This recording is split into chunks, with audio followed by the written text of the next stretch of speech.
할렐루야. 1월 8일 월요일입니다. 마가복음 말씀 3장 20절부터 끝절 35절까지 말씀을 읽고 은혜 나누도록 하겠습니다. 집에 들어가시니 무리가 다시 모임으로 식사할 겨를도 없는지라. 예수의 친족들이 듣고 그를 붙들러 나오니 이는 그가 미쳤다 하밀러라. 예루살렘에서 내려온 서기관들은 그가 바알세불이 집혔다 하며 또 귀신의 왕을 힘입어 귀신을 쫓아낸다 하니 예수께서 그들을 불러다가 비유로 말씀하시되 사탄이 어찌 사탄을 쫓아낼 수 있느냐. 또 만일 나라가 스스로 분쟁하면 그 나라가 설 수 없고 만일 집이 스스로 분쟁하면 그 집이 설 수 없고 만일 사탄이 자기를 거슬러 일어나 분쟁하면 설 수 없고 망하느니라. 사람이 먼저 강한 자를 결박하지 않고는 그 강한 자의 집에 들어가 세간을 강탈하지 못하리니 결박한 후에야 그 집을 강탈하리라. 내가 진실로 너희에게 이르노니 사람의 모든 죄와 모든 모독하는 일은 사하심을 얻되 누구든지 성령을 모독하는 자는 영원히 사하심을 얻지 못하고 영원히 죄가 되느니라 하시니 이는 그들이 말하기를 더러운 귀신이 들렸다 하밀어라. 그때에 예수의 어머니와 동생들이 와서 밖에 서서 사람을 보내어 예수를 부르니 무리가 예수를 둘러 앉았다가 여짜오되 보소서 당신의 어머니와 동생들과 누이들이 밖에서 찾나이다. 대답하시되 누가 내 어머니이며 동생들이냐 하시고 둘러 앉은 자들을 보시며 이르시되 내 어머니와 내 동생들을 보라. 누구든지 하나님의 뜻대로 행하는 자가 내 형제요 자매요 어머니니라. 아멘. 네, 오늘도 계속해서 예수님의 모습이 나타나고 있습니다. 예수님을 믿고 예수님을 좋아하고 사랑하는 우리들은 그동안 예수님을 너무너무나 보고 싶어 했습니다. 예수님의 말씀을 듣고 싶어 했고 예수님의 모습을 보고 싶어 했어요. 그래서 복음서 말씀 묵상을 어쩌면 손꼽아 기다렸을 것입니다. 그런데 말씀을 보면 어느 복음서나 예수님만 보이지 않아요.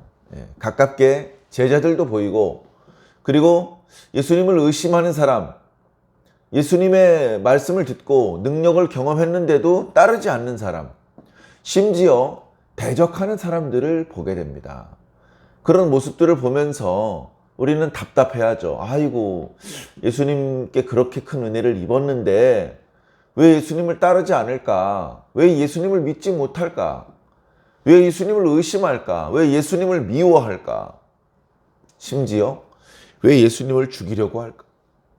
그런 것들을 우리는 의아하게 생각을 했습니다. 오늘 말씀에도 그런 장면들이 나오는데 당시의 유대인들의 문화를 몰라서 그런 것도 있을 것이고 그러나 빛이 왔을 때 어두움이 깨닫지 못하고 빛과 어두움 사이에 갈등과 다툼이 벌어지는 이런 양상은 사실은 예수님 때만 반짝 있었던 것은 아니고 계속 우리들의 시대에 나타나고 있습니다.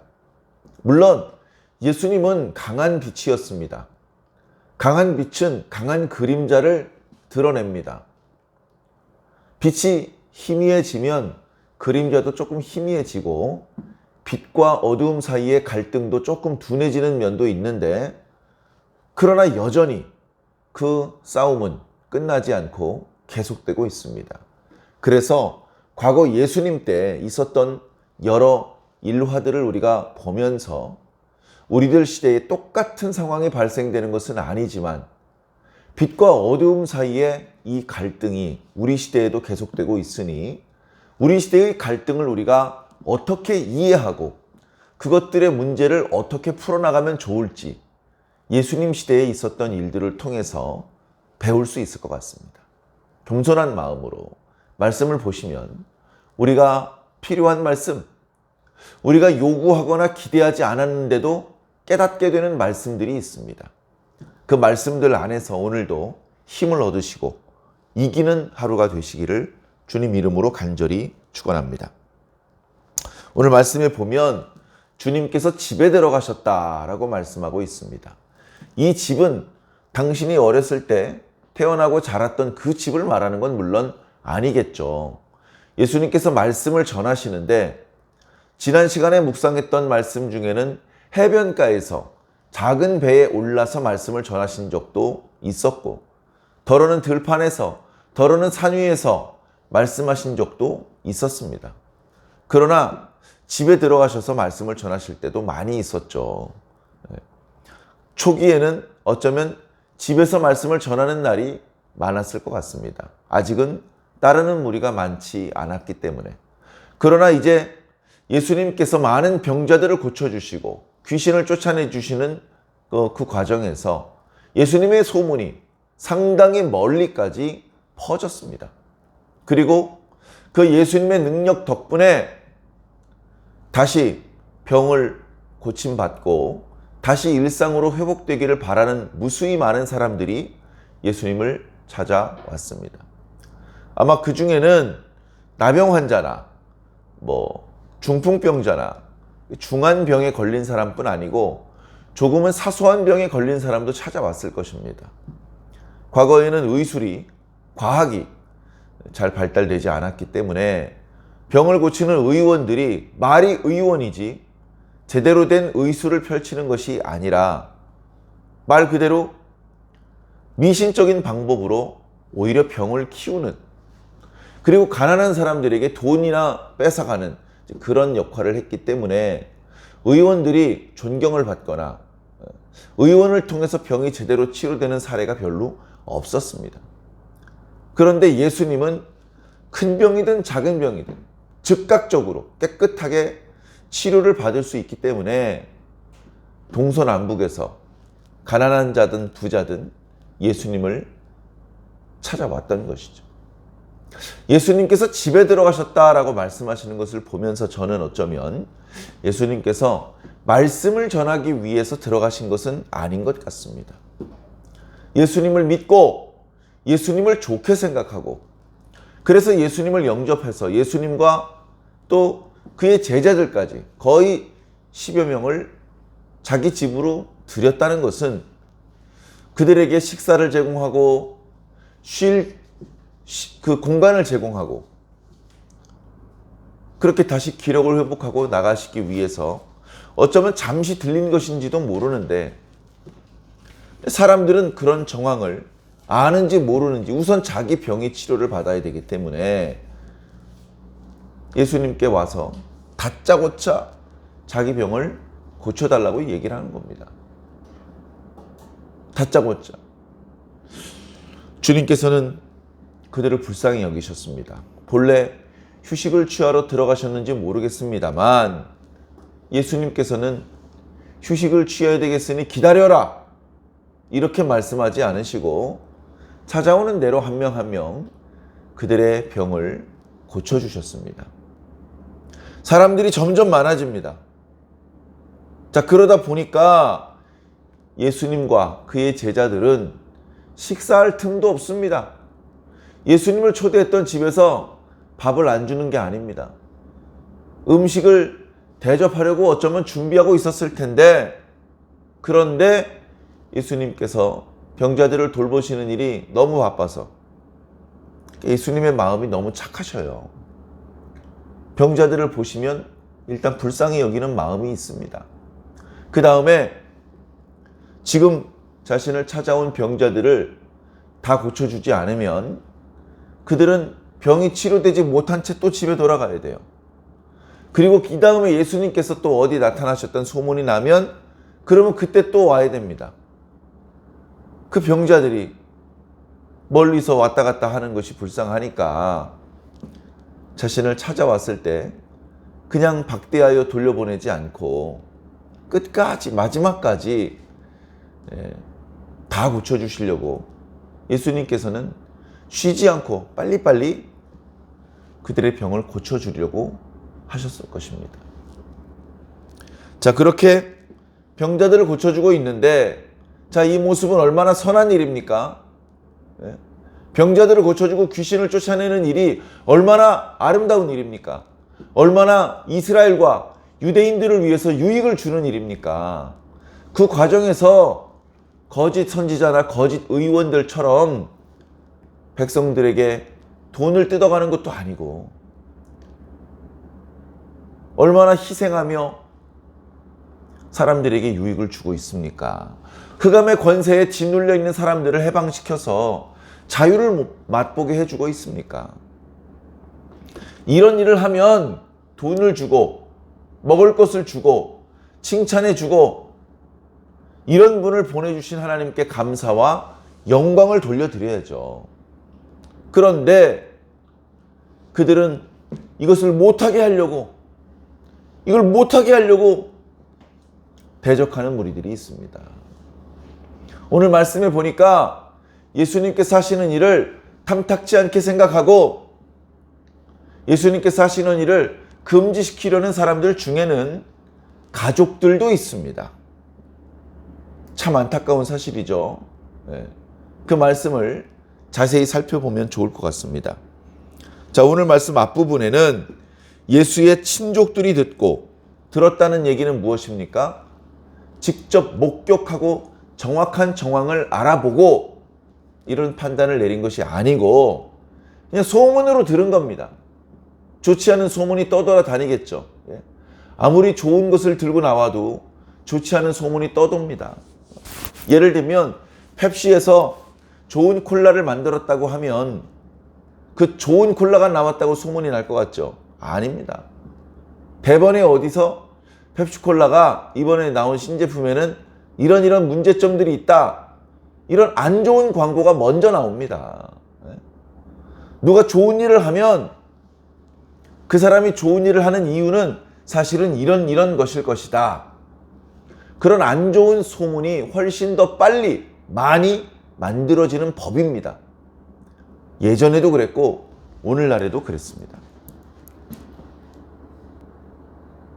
자, 그런데 그런 소문이 돌면 진상을 먼저 파악을 해봐야죠.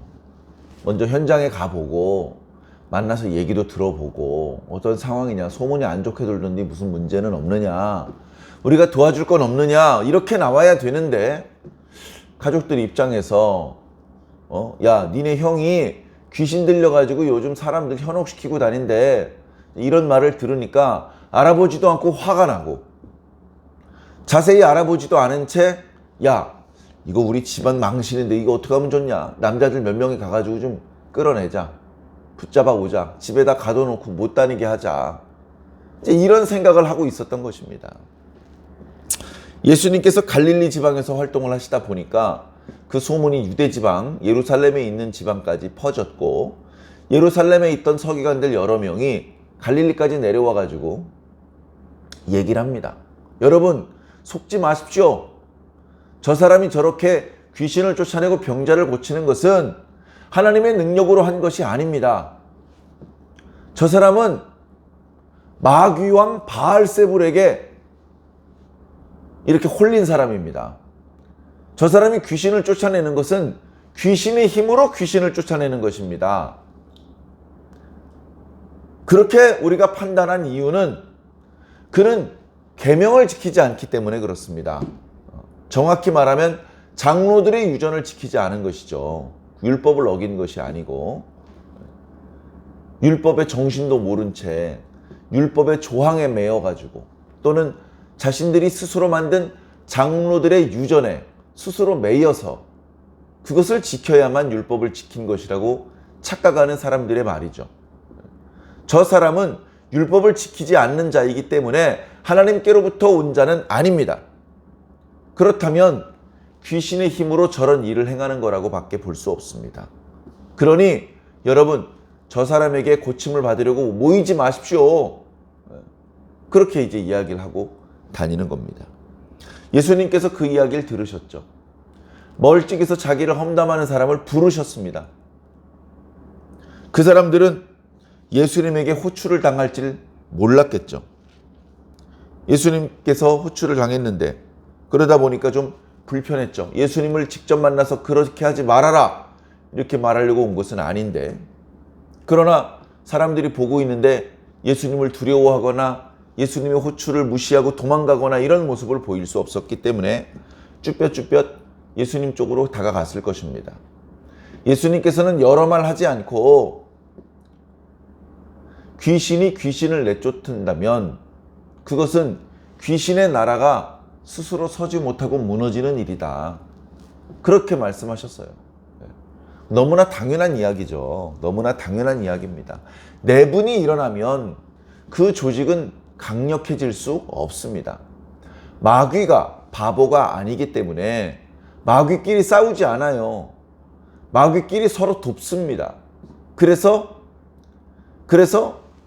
마귀의 나라를 강력하게 세우기를 원하는 것이죠. 그래서 귀신 들린 사람을 귀신이 쫓아내지 않는단 말입니다. 만약에 그 귀신 들린 자를 향해서 귀신아 나가라! 사탄아 물러가라! 이렇게 말을 하고 사탄이 그 사람에게서 나갔다면 사탄보다 더 강력한 힘을 가지고 계신 분이 그 사탄을 굴복시키고 쫓아내신 겁니다.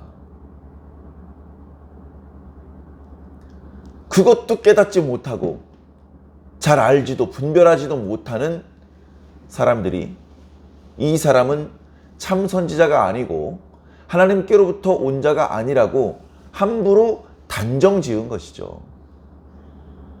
그것이 아니라고 주님께서 말씀하시자 서기관들은 별다른 항변도 못하고 있습니다. 심지어 예수님께서는 이렇게까지 말씀하셨습니다. 누구든지 사람이 저지르는 죄와 사람을 모독하는 일은 용서받을 수 있다. 그것은 그렇게 심각한 죄가 아니다. 물론 그것도 하면 안 되는 것이지만 그러나 진심으로 회개하고 뉘우친다면 하나님께서 깨끗이 그 죄를 씻어주실 수 있다. 그러나 성령을 모욕하는 죄를 저지른다면 그 죄는 어디서도 용서받을 수 없다. 영원히 그 죄는 남겨지게 된다. 그러면 그 죄 때문에 결국 하나님을 떠나게 되고 하나님의 구원을 받지 못하게 되고 하나님의 축복도 받지 못하게 된다. 성령을 모독하는 행동을 하지 말아라 이렇게 말씀하신 것이죠. 왜냐고요? 그들이 성령의 능력으로 마귀를 쫓아내는 예수님을 마귀의 힘으로 마귀를 내쫓았다고 말하니 성령은 마귀다 이렇게 말하는 것이나 다름없기 때문에 그렇습니다. 지난 시간에 안식일의 규례에 대한 말씀을 드린 적이 있었죠. 안식일의 규례를 예수님께서 어기셨다고, 그렇다고 바리새인들이 책망을 했습니다. 그러나 바리새인들이 모르고 있었던 안식일의 본래적인 의미를 생각해 본다면 예수님은 안식일에 사람의 생명을 살리는 선한 일을 하셨는데 바리새인들은 주님의 선한 일을 금지시켰고 심지어 예수님을 죽이려는 모의를 했습니다. 명백히 안식일의 계명을 위반한 것은 예수님이 아니라 바리새인들이었죠. 오늘 말씀도 마찬가지입니다. 누가 신성모독을 했단 말입니까? 예수님은 신성모독을 한 적이 없습니다. 예수님은 스스로 내가 너의 죄를 사하노라 라고 말씀하지 않으시고 네 죄가 하나님께로부터 사함을 받았다 라고 말씀하셨어. 오늘도 성령의 권능으로 사람들의 병을 고쳐주었을 뿐입니다. 사람들이 예수님께 엎드려 경배를 드리고 예수님께 감사를 표하면 예수님께서는 내가 아니라 하나님께서 고쳐주신 것이니 하나님께 감사할 것이고 하나님을 찬양하라 라고 말씀하셨을 것입니다. 정작 신성모독의 죄를 저지른 사람들은 예루살렘으로부터 내려온 서기관들이었습니다. 그들은 성령의 권능을 알아보지 못하고 그것을 마귀의 힘이다라고 말했기 때문에 그렇습니다. 우리도 어쩌면 잘 알지 못한 채 이런 실수를 저지를지도 모릅니다. 주의해야 되죠. 먼저 내가 잘 알아봐야 됩니다. 알아볼 만한 능력이 없으면 함부로 말하지 않도록 조심해야 됩니다. 먼저 기도해야 됩니다. 자, 이어지는 말씀을 보면 이제 주님의 가족들이 예수님의 그 사역의 현장까지 와서 예수님의 그 사역을 금지시키고 못하게 하려고 가족들이 다 왔어요. 그 예수님께서 병자들을 고치시다가 이제 사람들 앞에 말씀을 전하시는 그런 장면이었던 것 같습니다. 그래가지고 말씀을 이렇게 전하고 있는데 말씀을 듣던 사람들이 얘기를 해줍니다. 선생님, 그 밖에서 선생님 모친하고 동생들이 와 있는 것 같은데요. 잠깐 좀 나가 보시죠. 예수님께서 나중에는 나가 보셨을 겁니다. 그런데 그 말을 듣자마자 뛰어나가지는 않으셨습니다. 예수님께서는 잠깐 말씀을 멈추시더니 모여있는 사람들한테 질문을 던지셨습니다. 이 예수님의 교육의 방법은 정말 탁월한 방법인 것 같아요. 질문을 던져야 제자들은 그제서야 생각을 하기 시작합니다. 그렇게 생각을 해야 제자들이 빨리 깨닫고 빨리 성장할 수 있기 때문에 그저 자신이 많이 알고 있다고 그것을 줄줄줄줄 말해주는 것보다 중간중간 질문을 던지는 것이 더 좋은 교육의 방법이거든요. 예수님께서 물으셨습니다. 누가 내 모친이고 누가 내 동생들이냐? 모여 앉아있는 사람은 주님의 질문의 의도를 파악하지 못했습니다. 무슨 말씀이지? 아니, 저 밖에 서 계신 분이 모친이잖아. 아니, 왜 갑자기 저런 말씀을 하시지? 이제 어쩌면 이런 이야기를 했을 것입니다. 그때 주님께서 이렇게 말씀하셨습니다. 내 주변에 둘러 앉아있는 자를 보라. 저쪽 건너편에서 예수님의 말씀을 들었던 무리들과 달리 말씀을 전하는 예수님 쪽에 가까이 앉아 있었던 사람들이 있었습니다. 그들은 다름 아닌 예수님의 제자들이죠. 예수님께서 나를 따르라 말씀하셨을 때 생업을 내려놓고 전적으로 예수님을 따라 나섰던 사람들입니다. 그 사람들을 보라고 하시면서 이 사람들이 바로 내 모친이요 동생들이다. 누구든지 하나님의 뜻대로 행하는 자가 나의 모친이요 내 동생이다 라고 말씀하셨습니다. 참 놀라운 말씀이죠. 자, 말씀 속에 부친에 대한 말씀은 없습니다. 그래서 부친은 하나님이시니까, 우리 모두의 아버지시니까, 그리고 육체의 아버지는 형제니까 그냥 그렇게 표현하신 것이다. 이렇게 우리가 이해할 수도 있고, 또 다른 측면으로는 아이고, 예수님께서 어렸을 때 요셉이 일찍 죽었구나. 예수님께서는 어려서부터 부친의 일을 이어받아서 목수의 일을 했겠구나. 아주 어렸을 때부터 어머니와 동생들을 돌보기 위해서 청소년 가장의 역할을 하셨겠구나. 그러다가 이제 성령 받아서 하나님의 아들로서 사셔야 되는데 그 과정에서 어머니도 조금 힘드셨고 예수님의 동생들도 조금 어려움이 있었겠구나. 그런 생각도 들게 됩니다. 그러나 예수님께서는 미친 것도 아니고 부친과 동생들을 사랑하지 않아서 그렇게 하신 것도 아닙니다. 예수님께서는 본래 이렇게 하나님의 아들로서 사람들에게 복음을 선포해 주고 그리고 병자를 고치고 귀신을 고치시며 마지막에는 당신의 몸을 찢어서 당신의 피를 다 쏟으셔서 우리 죄인들의 죄를 용서하시는, 살려주시는 그 일을 하기 위해서 오신 것입니다. 그렇게 말씀하신 이후에 밖에 나가서 예수님 동생들과 모친을 만났겠죠. 예수님의 모친은 예수님을 꾸짖기 위해서 오신 것은 아닐 것입니다. 누가복음과 여러 말씀들을 통해서 예수님의 모친 마리아는 예수님이 태어나던 때에 있었던 일들을 떠올릴 것입니다. 그때 산통도 없이 순산을 했던 기억, 또 동방의 박사들이 와서 예물을 주었었고 목동들이 천사들에게 들었던 말이라면서 들려준 이야기, 성전에 할례를 받으러 갔을 때 그때 거기서 어떤 나이 많은 분들에게 들었던 이야기, 시몬과 안나죠. 그리고 남편이 꿈으로 여러 가지로 지시받았던 이야기, 그래서 잠깐 애굽에 내려갔다 오기도 했었죠. 그 여러 가지 일들이 있었기 때문에 예수님이 어린 시절에 다른 유대인 소년들과 다름없이 성장을 했었지만 그 어렸을 때의 기억을, 아무도 기억 못하는 그 기억을 예수님의 모친 마리아는 기억하고 있었을 것입니다. 그래서 예수님께서 광야에 나가서 세례를 받으시고 또 금식하시고 또 사람들에게 회개하라, 천국이 가까이 왔다라고 말씀하시는 이런 모습들을 보면서 어렸을 때 내가 들었던 말씀들이 이 뜻이었나? 예수님의 활동을 주시해 보면서 어렸을 때 들었던 이야기들을 떠올렸을 것입니다.